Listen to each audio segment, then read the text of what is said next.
go like this, right? Let's do it. We're in a time crunch. Let's just go ahead and get it started, I guess. So, Yeah. damn, bro, it's we're all virtual this time. Yeah. Mm-hmm. Well, I mean, we welcome. said that we were going to do like a virtual podcast, so why not right now? Yeah, why not? Why not just do it virtually? So, That too. I mean, welcome back, boys, virtually. I had to go to Dallas for the weekend, so for anybody watching, I know it's a little weird, but we're gonna try this out, and we'll do what we got to do. So, man, games 1 and 2 are in the books. Game 3 is tonight. Yeah, game Tuesday night. Yeah. What are y'all's thoughts? Where are y'all sitting right now on the Spurs specifically? Beyond like being like a Spurs fan, being like an NBA basketball fan, I think game 1 was one of the most legendary performances I think I've ever seen in my entire life. Wemby had 45 points, 20 plus rebounds on the road without a star point guard, with a bunch of rookies that he was like carrying on his back literally, and going against a hostile MVP championship environment. One of the craziest games I've ever seen in my entire life. So big props to Wemby. Should have been the MVP. Yeah, definitely should have been the MVP. That was I was texting you guys before the game, like, man, he's gonna go off whenever he sees Shea get that MVP trophy. Because, like, let's be real, I don't know anybody who. Okay, I know some people who think that Shea is the actual MVP, but let's be honest here. There's not a player on any team in the league that is more valuable to his team than Victor Wembanyama. So I don't understand. Yeah, go ahead, bro. Say the Thunder are just deep. I'm not saying like they could win just as many games with Shea, but like they get 2 injuries to their star players. They got 2 guys who can step up. The Spurs were deep too, but we have a lot less talent on our team. Jordan McLaughlin. Yeah, I mean, he came in game 2. Like, come on now. We got Jordan McLaughlin. They got Jared McCain, Isaiah Joe. They got all these other guys. Yeah. You know what surprised me about Jared McCain? He's a lot smaller, a lot shorter than I thought it was going to be. So, like, I feel like it's going to be a disadvantage later on in the future, because you see what Stephon Castle's been doing. He's just been playing bully ball, too. So, like, whenever, like, De'Aaron Fox comes back, it's going to be a bigger guard. So, I don't think their, like, role players are going to be as effective over here in San Antonio as they've been over there. So, I think that's the one little caveat that we're going to have. But we already took game 1, so that was, like, a huge win. But that game 2 was it was kind of a back and forth little tussle. So what do you guys think of game 2? I'm honestly surprised we only lost by 9 points. Yeah, everything, like, we shot. I mean, we didn't shoot terribly, but the turnovers, points off turnovers, WWE, all that stuff. Surprised we. We know from who. We know from who. It doesn't have to be said. it needs to be said. It's all over the internet. Everybody knows. A part of me wants to stay. Like, I think it has a lot to do with just, they want this series to go 7 because that's a lot of views. That's a lot of eyes. That's a lot of money, especially with the betting apps and all this stuff. So I wouldn't be surprised if, the refs are really inconsistent, which, I mean, getting 2 games in, you can already tell the difference. I don't know. It's infuriating. I don't think it's been this egregious before.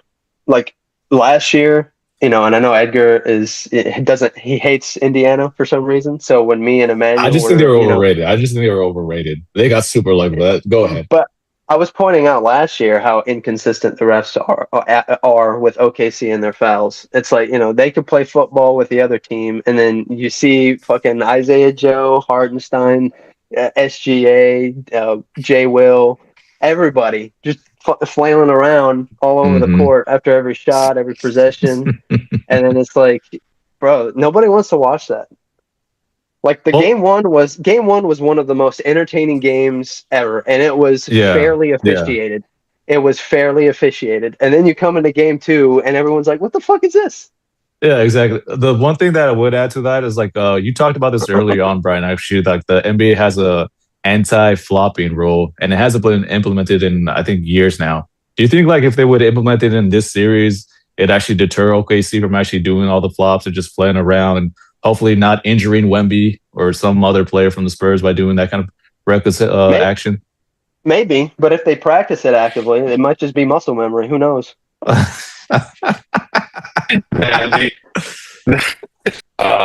That said, what do y'all think the Spurs are going to have to do tonight to get a win with OKC? Well, if Harper and Fox are still going to be out, Devin Vassell is going to have to be our second facilitator. He's done it before. He's done it in the past. He's going to have to step back into that role. Yeah, like we talked about this early on, like having Stephon Castle as the primary ball handler has not been the most optimal thing. Obviously, he's able to make a bunch of plays and do those dunks on people. Like that's what he's known for. But like being a facilitator, he's not that. He's proven that already. He has 20 turnovers in these 2 games. So you need to lean on Devin Vassell. You need to lean on hopefully a Keldon Johnson to be a better passer. And maybe honestly probably put in a Harrison Barnes. That way you could handle the rock even better because you need that veteran presence because Castle's he's been doing amazing on the offensive end, obviously, but like besides the turnovers, he needs to clean that up. So it's going to take a whole entire team effort. If we don't have De'Aaron Fox, if we don't have Dylan Harper on the team, so it's going to be everybody to kind of like contribute. It's fewer turnovers. We probably win that game, or we're at least near winning that game. Yeah. Hey, Jordan, I don't want to interrupt you real quick, but hey, Brian, does it sound like staticky on Jordan's end? Yeah. It's been like that for a few minutes. It sounded a little static. I don't know if you're. Is it I haven't said anything because I thought it would fix itself. Yeah, it started out of nowhere like that. Yeah, dude, since the start, man, it sounds like a fucking robot. Not since the start. Not since the start. It's been a few minutes. I think since the last two or three times you've talked, it's been a little robotic and staticky. Is doing the same thing right now or no? Yeah. Like the thing is, like you're making great points, and I'm able to hear it. Go, speak. Mic check. Mm-hmm. It's better. Yeah, it's better. A little better. I don't know what to do with this. Let me try it this way. Let's see if I can fix it. Excuse our technical difficulties. This is what you guys don't see behind the scenes. Dude, it's something like this always happens. We've been trying to do this podcast for like a year, and like it's always like something that comes up. We're able to like move through it, but it's like I don't know. How's I mean, this? I can still understand. There you go. That's better. He's back. Yeah. Okay. All right. We'll try in the next segment to get the AirPods to work. Yeah. Okay. I can still understand you. It better. Sounds way better. All right. I'm using the MacBook speakers, so or the MacBook mic. So anyway, no. Man, one obviously is cut down those turnovers, but the second thing is we really have to rely on Wemby a little bit more. Like get him in the paint. Yeah. I'm so tired of seeing Wemby come out to the wing, setting so many screens. Give him the fucking ball in the paint and let him go to work. That's all he needs to do. I think part of that is on Mitch, but like, and also part of that's on Castle too. He needs to make a better effort on actually like being decisive and giving Wemby the ball too. They need part of that's on Wemby too. Off the ball, yeah. He's got to move. He's got to like ask for guys to come help, like get him open. They got to help with the guards. And my thing with Castle was like his first 5 turnovers yesterday or last game were all cross-court passes. Like they're not forced turnovers. These are all unforced mistakes he keeps making. And it's like, brother, attack, take a mid-range or pass. Don't fucking go from one corner to the other because they're piranhas. Somebody's going to come up with that ball. Man, that's one of the things that you learn first when you play basketball. It's a fundamental of basketball is especially whenever you play a guard position is like you don't make cross-court passes. No. You just don't. Like if you do, you better be confident that you're going to make that pass. Yeah, unless he's wide open. Yeah, exactly. And even then, like in the NBA, the people are there, they're super lanky, so they're going to get like a fingertip on the ball, and that's all they need. Just a little simple deflection. Yeah, exactly. But I mean, it's my thing right now. I think the Spurs. Do you guys think that the Spurs have a good chance to win tonight, or do you think that do you think they're showing some signs of fumbling? Without our 2 point guards, it's going to be harder. I think we still can because we stayed in the game after Harper went out. But it's going to be harder. And I know he's the 6th man of the year, but Keldon Johnson Go ahead. Yeah. Keldon Johnson has been playing like before when we were contemplating if he needed to be traded or not. Like he cannot dribble the ball to save his life, and you can't play somebody like that against this team who are constantly swiping at the ball. And it's not even like he didn't even turn the ball over a lot, but like he ball watches a lot and misses a lot of his defensive assignments. And we brought the game within 2, and then Keldon Johnson came in, and they went off 14-0 run. Yeah, you saw like at the end he did like a bad read, and I think he gave like Chet Holmgren like a wide open dunk from like a simple misdirection. It's those little minute misses that you do on the defensive end that like impact everything. So if you do like 3 of those, that's 6 points. That's a whole entire ball game essentially in the NBA. But the caveat that I would add on this is we weren't playing that great offensively these past like 2 games. And game 1 we still won, and game 2 we're still close to the game, close to winning that game. So if we have more home cooking, if Devin Vassell shows up, which he's been showing up, and Julian Champagnie can make a freaking wide open 3, then it's going to flip the whole entire series over because they're leaving all these guards wide open. So if we're able to shoot the ball well, like we have shown in the home court, I think it's going to be a different ball game right now. So even without De'Aaron Fox, even without Dylan Harper, I still think we have a good shot of winning this game. Yeah, we do. I'm gonna just piggyback off something you said. You said if Devin Vassell does this, if whoever does that, if you were betting right now on any stat, what bet would you make? Mine right now, Julian Champagnie over 2.5 threes, so 3 threes. Yeah, I'll take that. I'll take the over on that for sure. I'd say Vassell plus 20. Okay. 20 points. If Harper and Fox aren't playing, he's gonna have to have that. You know, I agree with you. He's been playing really well these playoffs, and he's been on the road too. So being at home with the home crowd, I'll take that also. Man, I'm curious what that spread like how much you would make off of that if he got more than 20. It's he had 3.25 times your money. If you put $1 in, you're gonna make 3.25 off of that. That's crazy. So I don't know. I might put some money in on that one because I think you're right. I think if Devin Vassell is going to have to step up, although we don't know yet for sure. I'm sure it'll be a game time decision on whether or not De'Aaron or Dylan play. So luckily Harper, he just has abductor soreness. Yeah, it wasn't anything major, right? Like a hamstring. Yeah. Like Jalen Williams. Have you guys seen what Jalen Williams has been going through? Yeah, his hamstring again. Yeah, even though he had like 2 weeks off to heal that, and it's just been acting out. So I think he's going to be like out for the rest of the series. So that's going to be a big loss for OKC because they don't have the other ball handler. But that's kind of evens out if we do lose Harper this kind of series. So that's a big loss for them. I don't know. I think they're more equipped to handle injuries than we are. They have a lot more depth. I don't know. I think we've got pretty solid depth. We just don't use our depth. And that's the issue. And I will say, like, I wonder why. I've defended Mitch a lot. This series has shown me that, like, this man, he's a rookie coach for sure. Yeah, and he needs to step it up. So part of me is like, I want to make that. I want to agree with you on that. But he's been an assistant coach with Pop since 2018. Like, these are mistakes you don't make at this point. Yes, but it's still at the end of the day, like, we got to give him some grace. He's got us to the conference finals. For sure. Like, this, he's not a bad coach. He's going to finish second in voting. Go ahead. No, I'm going to say he's going to finish second in Coach of the Year voting. JB Bickerstaff is going to win that award. But yeah, I mean, at the end of the day, he's a good coach. It's hard to say great yet. It's only been a season, but he does need to work on those rotations. You know, he's a great coach. All right, well, we're going to move on to the next. Kenny Atkinson. Do you guys see what he did in Game 1? You know what? We got to not call a timeout during a 20-0 run in the playoffs, like on the road too. Like, that's the most dumbfounding. You're gonna have to hold that thought. You're gonna have to hold that thought because we gotta cut it here, and we'll be right back for the second part. Yeah. All right. There we go. Nice. All right. Bet. All right. Okay.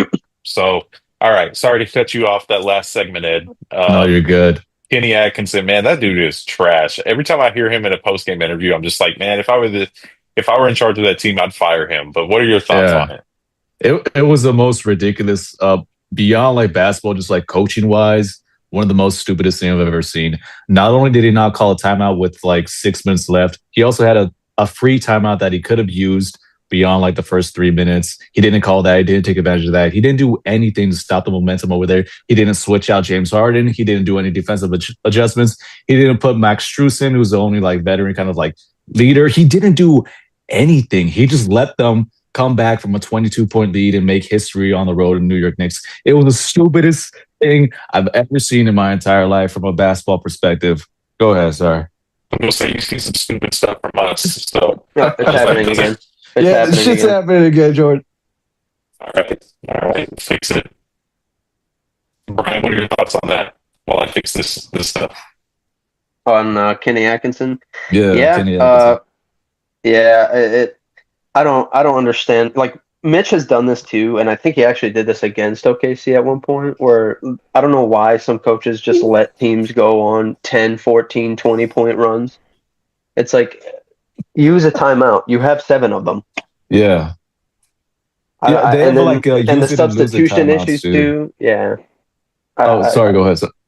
Well, I was just saying the substitutions too, like Harden being, I'm not sure if I think he didn't shoot very well that game either. So there was no reason to keep him in there, especially if he's just going to cause defensive lapses and then just help them come back from 20 points. Mitch does the same thing in a way with Carter Bryant and Keldon. I know Carter's young, but it's just like after every little mistake he makes, Mitch takes him out. And like, you don't see him again for another quarter and a half. And it's like, I mean, yeah, he'll make a mistake offensively and sometimes defensively, but he still provides you that energy, the defense, the rebounding. I think he's more of a fit better than Keldon Johnson. But with Kenny Atkinson, I don't know what he's doing. Yeah, he's just watching. They had a 99.9% chance to win that game. Yeah, and then that 1.1% chance, like it would just win a shit. Sorry, Jordan. Yeah. Kalshi, man. Man. I know the thing that I notice about him, man, is that y'all are right. And I don't see Mitch doing that as often now that we're in the playoffs. I think he was doing that a lot during the season just to teach his guys a lesson. Because like that there are times where I think as a coach, it's good to just be like, I'm not calling a timeout. Figure your shit out. I would do that consistently. The conference finals are not the time to do that.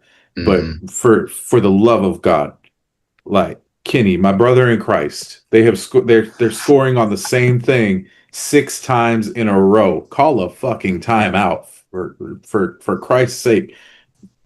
I can't. And then after the game, his post game interviews, he'll sit there and pretend like he did nothing wrong or act like he did nothing wrong. And I just don't get it. I don't get it. Not only that, but they didn't even attack Jalen Brunson on offense. They were just jacking up threes, which is why they were coming back. Did we lose Ed, or Ed, are you still there? No, my shit froze. Can you hear me? Oh, yeah, we can hear you. We can hear you. Hold up, I'll put like a little background that way we could see the eye test over here. Dude, the thing is that I think that Kenny Atkinson, this is the first time that I think Kevin Durant and Kyrie Irving are have some retribution from leaving Brooklyn, because they left because of Kenny Atkinson, because he was just a garbage coach. I honestly don't understand why he's starting to become kind of like the next Doc Rivers of the league. As far as coaches building up quite the resume. Have you not seen his resume? Speaks for itself. He's taken teams to the conference finals that weren't supposed to go, except for they were supposed to go. Brian, you mentioned Carter Bryant. Did you guys see that whole thing with Carter? Well, you gotta go, right? That's what you guys said. What do y'all think happened? I'm just curious. I don't know. Like, do you take like a wrong turn? Do you just like lose track of thought? I don't know. I don't know how you do that. I feel like that's kind of dangerous. Imagine you come out. You don't know what kind of you over there taking a piss. You turn around from the urinal and Carter Bryant's standing there, and you're just like, "What in the world?" Probably looking at him like, "Oh man, can I move? I'm in a hurry. I gotta go back in the game." What was weird to me was dudes started taking a video. I'm sorry, that's just, you don't do that, bro. In a bathroom. They did that to D Rose while he was actively in the urinal. At least they waited for Carter Bryant to wash his hands, bro. Did D Rose do the same thing? Yeah, when he was on the Wolves. I wonder if if they like had Dylan in there and they were like checking him out or something, and they didn't want him to go in or something like that. I don't know. That's I don't know. That was one of the weirdest things I've ever seen. Just coming Even the in fans full, were like, full even the uniform. fans were like, what the fuck? Yeah, just so awkward. Coming in You probably full should have asked for an uniform, just autograph like- or something like that. At first, have y'all seen those dudes that'll dress up like players and like pretend to be Yeah. players? That's what I Yeah, thought it yeah. was. I thought it was an impersonator at first, and nope. Sure enough, it's Carter Bryant. just So I haven't. taking Have y'all piss. seen? Has he acknowledged that? Has he said anything about that? Nah, to he the hasn't media? said he hasn't. anything. No. I'm Somebody's got to ask really him about that. curious. I'm really curious what happened. I mean, it'd be hilarious if he's like, it was closer than the locker room and I had to go. You know what? So, I'm gonna send him a DM, see if he responds. I I'll doubt he do it will, after the but pod. go right ahead. We gotta know. I Do gotta it. be the investigative journalist, guys. Don't worry about it. Yeah, Take care of Do it. Get him on a Zoom call. it. Maybe Like, what, he could what be were the our thought he could be process? our What were we sign doing? language interpreter. Oh my goodness. You know what? That's a question. If you could ask any player in the league one thing, what would it be? And who would it be and what would it be? STA, why that's do a you good flop so question. much? Is that really your question? Wait, I No. think you would. You No. genuinely would ask him that. I feel like you Probably would would. ask him that. Oh, I would ask him that, but that wouldn't be like my one question I get. I don't even know. I don't even know who I'd ask. Man, I don't even know too. It's Like, I wouldn't even know what to ask because it's like I don't know if I should just keep it delegated to basketball or something else. Man, Who I would. would you You know do, what I John? would do is I would ask Pat Bev if he's ever considered becoming a divorce lawyer. Why is that? Why is that? Gee, I wonder. He will fight for you. That's why. Gonna fight for you. No, man, I would. Oh, that's a tough question. I asked it and I don't even have an answer to it. I would probably ask. It would probably be a question for Victor. You know, I'm going to ask my favorite player or something. I'm going to just, ask him. Okay. What? I don't even know. Let's Yeah, get back there's to like it. so We'll come many. back to it. Yeah, There's so many questions I want to ask players. So many players too. So, but I mean, with that said, let's move on. We said the the Eastern Conference Finals. We talked a little bit about it. Do you guys think the Cavs can come back from down 0-2? No shot. Not anymore. Yeah. 0? No, they might get swept at this point. I mean, I think they they've could come exposed James back, Harden but- on defensive. Yeah, But they exposed James Harden on the defensive end, and they just lost all their confidence in that game too. They got blown up by 20 plus points, and you have all the momentum, and you probably have the Knicks crowd going to Cavs games, and it's gonna be like a Knicks game over there. So they're done for it. It's Yeah. over. they probably lost their confidence after the comeback loss in overtime. Yeah, After I that, mean, I think they're going to get one at home. I'll be honest with you because they've been fairly close a couple times. Like they were up, obviously they were up on New York, so it's not a question of can they; it's a matter of will they.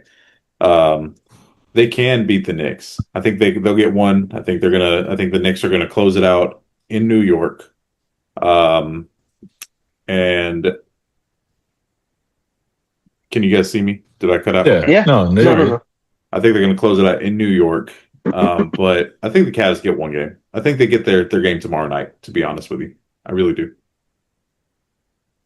From like a basketball perspective, I want to see the Knicks win at home. I see that point, but from a realist perspective, I don't think they have it anymore. I think they lost their confidence in game one. That was their best shot of actually making it into a series. And now you have like Josh Hart making threes. You have all these other players making threes. Oh, Landry Shamet, the unsung hero from game one. Who would have thought that guy? And you have all these OG Anunoby stepping up finally. I think the Knicks are going to sweep it. It's going to be a 4-0 series. Think so? Yeah. Brian, you're on the same page with that? Yeah, James Harden, I'm pretty sure he didn't play well yesterday either. So like his first two games are kind of duds, and he doesn't give you anything defensively. So if he can't step up, they're toast because they need him or they need somebody else to score. I mean, I think James Harden's never stepped up in any like Western Conference Finals, so there's nothing that's going to change the Eastern Conference Finals. So I think it's going to be a normal James Harden game, 0 points, something like that. Might go to a strip club afterwards. Never know. Yeah, probably. Man, Magic City. I don't know. I guess we're going to see where it is. We'll see. I'm saying 5. I think the Cavs get 1, but I also see where y'all are coming from because honestly, it's got to be demoralizing where they're at right now. So, where the Cavs are at right now. So, I will say, I've been saying it from the beginning. I wanted the Knicks. I want retribution. I want the Spurs to get to the Knicks, but first we got to get through the reigning champs. And how are you guys feeling overall on the Spurs right now? Like, are you a little nervous, or like, are y'all I feeling think we all 50-50? came in knowing OKC is going to be a tough matchup, but we have shown in the regular season we're a better team. If everybody's healthy, we're definitely a better team. But even then, like we saw in last game, we still didn't play the best. We still didn't shoot the ball well, and we still had a shot to almost win the game. So I'm very, very what's the term? Bullish on the Spurs still. So I think we'll probably take it in 6 games. It might be a tough 7-game series. I don't know, but I think the Spurs are still going to take it against OKC. My boy getting in his dictionary on there again. Going, there you go. Doing all the trade lingo. Brian, what's your word of the day? What he said? It'll come to you. It'll come to you. Yeah, it'll come to me. It's got to flow. It's got to flow. Yeah. Exuberant. Indubitably. No, but yeah, I'm pretty confident. I think if we clean up our turnovers, I don't think we lose either of these first 2 games. I mean, we gave them 27 points off of our turnovers last game, and we lost by 9. So if we can limit that to half, we win. I mean, so long as Steph Castle can not try to play Tom Brady and throw 50-yard passes all the time. Man, if I were Mitch, I would have pulled him out. I would have pulled him out and just said, I would have too. I would have too, but the problem is we don't with Harper and Fox out. You need somebody to guard SGA. Yeah, well, even just to get his composure back. That's the reason you pull him out. That way you get like a 1-minute conversation. Because Pop would do that with Manu all the time too. Just like sit him down. One possession. Or he would do that with Tony. Yeah, just one possession. Like calm down. Just have someone foul to get him back in the game. Mm-hmm. Yeah, I don't think they would do that in this situation. He did pull him out for a little bit at the beginning of the fourth, and honestly, I didn't see him talking to him. He might have, but I mean, we know that Pop would have pulled him out. He would have chewed him out on the sideline. He would have said, if you get another turnover, whatever's going to happen. I don't know, $10,000, $20,000 per turnover. That's what I would do. I'd be like, man, you're making this much money and you're still turning the ball over 11 times in a game? Come on. Man had a triple-double in turnovers. Probably not. I don't know what the he did. Were. He did. Did he really? He did. Yeah. In game 1, yeah. Yeah. Almost in game 2 also. Game 2, he had 9 turnovers. So, you know what? Right now, I'm going to be honest with you. I'm hopeful for the Spurs, but I still think it's a 50-50 series right now. Yeah, I'm a little worried. If we don't have our guards, I'm a little worried. But if we have our guys, I'm not worried. No, I mean, I'd still be a little worried, even if we had all our entire team healthy. And the only reason is because we know that the league wants us to go to 7 games. So they're going to try their best to get this to go to 7 games. They're going to have the refs do what they do. Fuck it, bro. If I'm Wemby, dog, anytime somebody holds me down, I'm gonna fall so hard. Like I'm just gonna flop so hard into them, like they just pulled me down to the earth. Guarantee so that they're either forced if he does that, they're not going to call it. Well, then it'll look worse. Man, they getting flung around all the time. What do you guys think needs to happen in order for these refs to start being more consistent and to start noticing these things? Because what I'm noticing is that, I think OKC's whole thing right now is, well, they can't call everything, so we're just going to play dirty, and they're going to call what they call.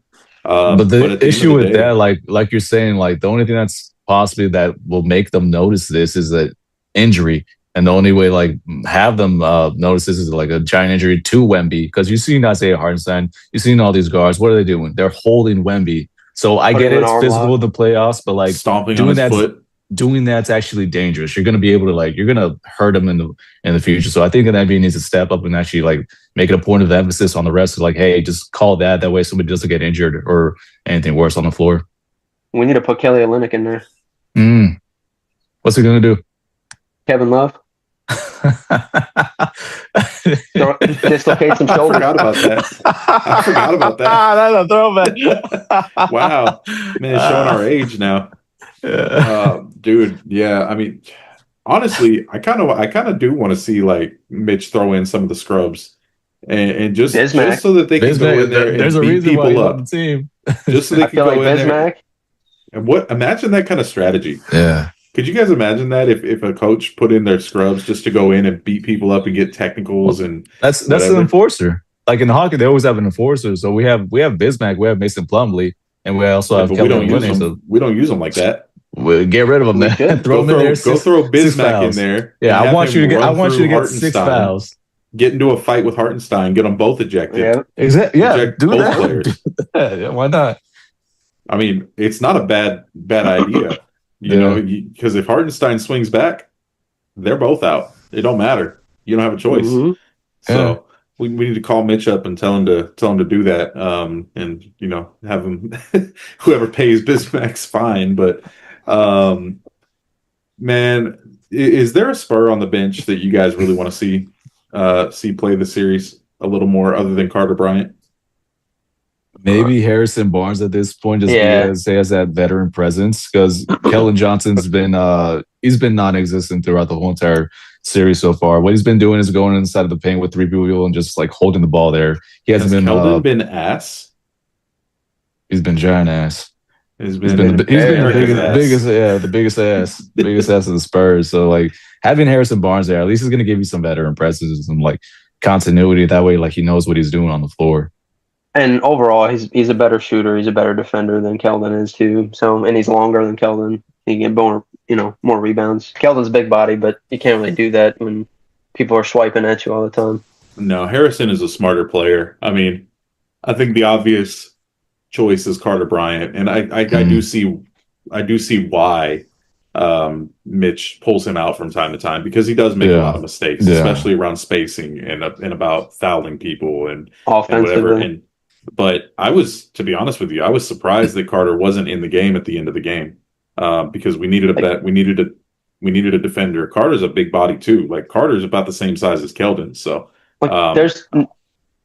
there's no reason why Keldon should have had almost 30 minutes last game. No, zero, absolutely not. I mean, Harrison Barnes has his issues too, but Keldon hasn't been performing, and unfortunately, if you're not going to perform, you can't play. So, I mean, going down the line, Jordan McLaughlin had a hell of a game last game. I say hell of a game. He scored 6 points, but you know, you don't expect that. It's next man up, and he stepped up and he performed well. 6 points in 7 minutes. So he's pretty fast. He's not a scrub defensively. It's just when it comes to contesting, he can't really contest because he's too short. But like staying in front of guys and being able to harass them, he's pretty good at that too. Little pass over there. Wish we had David Jones Garcia, because I think he would be a huge help. He would not be a starter, but he would be a great bench player. You know who we need to step in for De'Aaron though, for De'Aaron and Dylan, and unfortunately he's no longer with us. But you know, we really need Jeremy Sohan to come back and play Jeremy Sohan. Oh my god. No, we could use him as an enforcer though. we could. Honestly, I don't think we have a choice. Yeah. He was our enforcer when he was with us. I know I'm getting ahead of it, but what do you guys think is going to happen whenever we play them in the championship? If y'all think he's going to go at us? Because he said he's going to play him. He's going to be on the bench. They're not going to play him. They're not going to play him at all. But he said last week, he's like, I know all their plays. I know how to beat them. No, he doesn't. He doesn't know how to read it. He doesn't know how to read an offense. That's why they traded him. He doesn't know how to do a lot of things. And progress is one of those. And right now, play is another of those, because he doesn't play either. So he can't even drive outside. Does he crash his Porsche over here? Was that? Oh, that was. Yeah, I do remember that. He spun out. In all fairness to him, there's no fairness. That area sucks. He's an enemy. Fuck him. He's not a friend no more. Ain't no fairness. Yeah.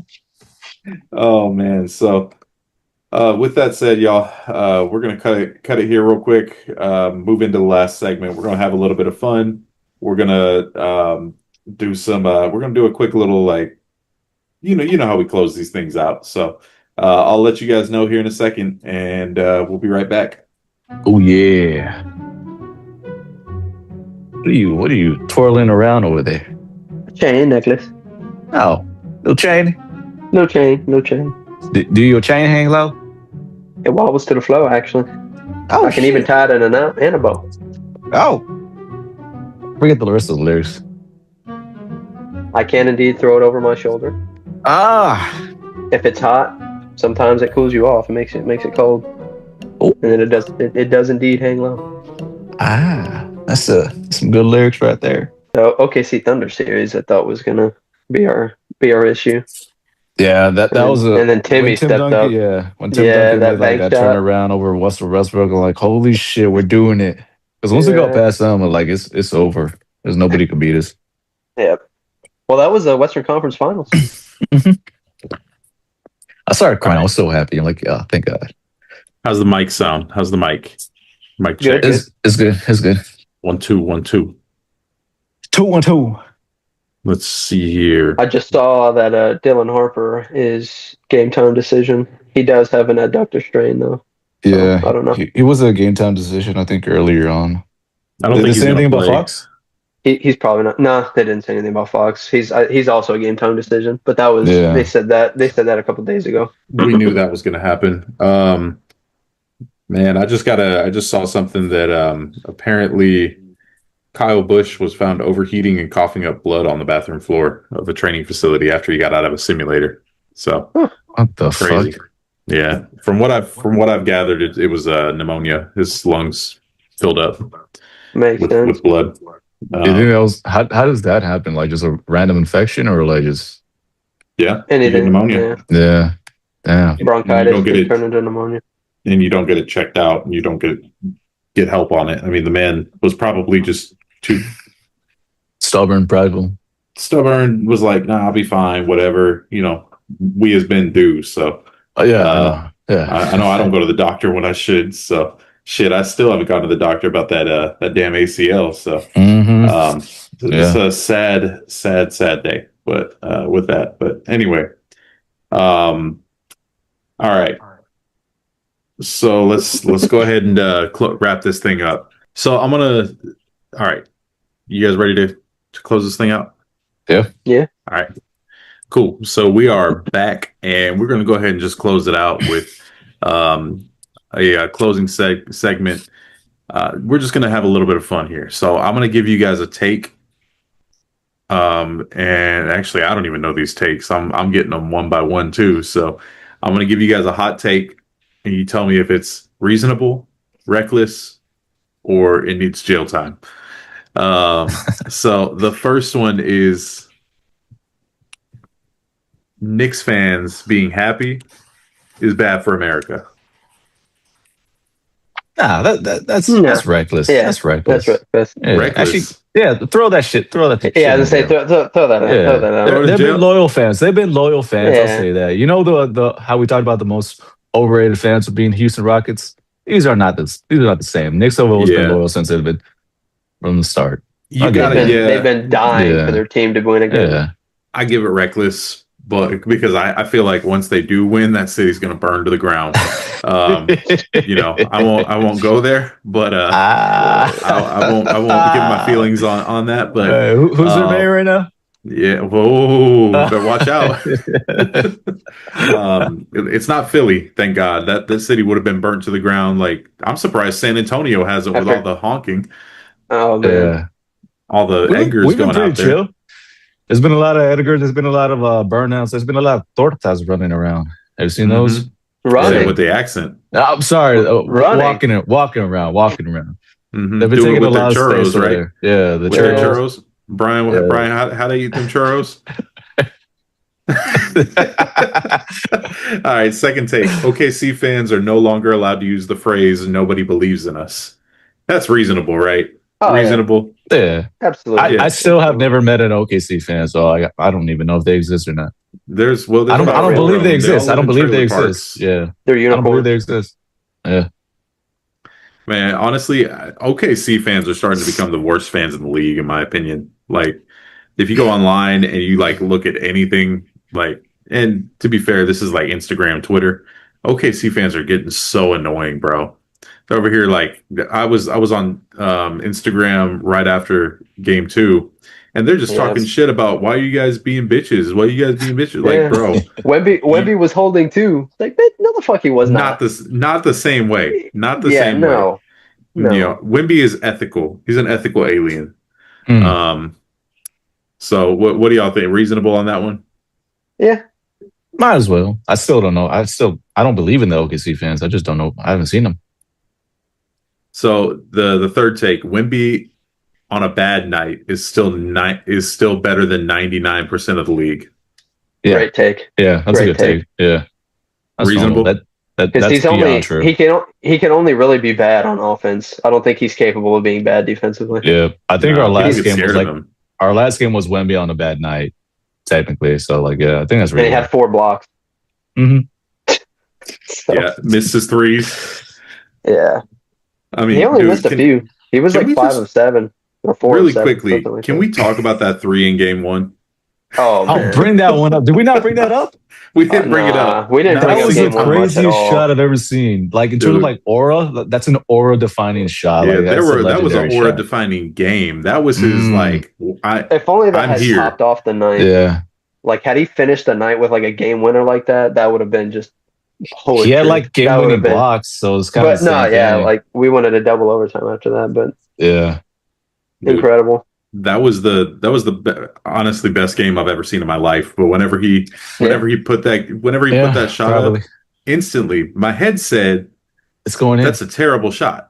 I was like, man, that's a terrible shot, but I knew it was going in. Yeah, somehow. I felt it. Like it's going. I wasn't worried when he shot it for some reason. I wasn't like, "What are you doing?" I was just like ain't no way. Like I was more in disbelief that he kind of shot it, and then when it went in, I was like, "Oh." I stood up and I walked into the other room, bro. I walked into the other room. I was like, "There's no way this dude just hit that." We all texted each other like, "That's the coldest shit we've ever seen in the NBA." Like that. What a shot. That was insane. That was Curry range in a conference final game. I would say, given the stakes of it, yeah. The last person to make a shot like that against OKC was Steph Curry.